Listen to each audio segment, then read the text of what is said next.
আব্বার কাছ থেকে 500 টাকা নিচ্ছি, নেওয়ার পর 300 টাকা বই কিনছি আর 190 টাকা মেরে দিছি, থাকে আর 10 টাকা। এই 10 টাকা এখন আমার আব্বাকে ফেরত দিতে হবে। এখানে আব্বাজান আমাকে দেখা ভয় পেয়ে গেছে, মনে করছে সব টাকা ফুরিয়ে গেছে।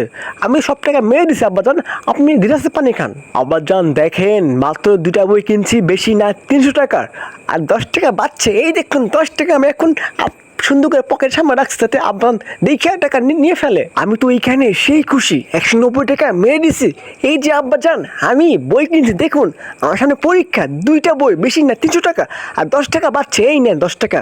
কি ব্যাপার, তুই আমাকে 10 টাকা দিলি, 8 টাকা কই, তাও আবার টাকা পাস করে ফুটা। আব্বাজান দেখেন না, আজকাল সব কিছুর দাম বাড়তেছে, এ পাশে বইয়ের দাম বেড়ে গেছে। এই দেখুন 2টা বই, আর তুই আমাকে টাকা দিলি 10 টাকা না, 8 টাকা কই, মনে হচ্ছে তুই টাকা মারছস বেশি মনে হয়। এইদিকে আব্বাজান আমার কাছ থেকে বই চাচ্ছে, আমি সুন্দর করে বইটা দিয়ে দিলাম। দেখেন আব্বাজান দেখবে যে বইয়ের ভিতরে মূল্য কয় টাকা, যদি দেখে তাহলে আমার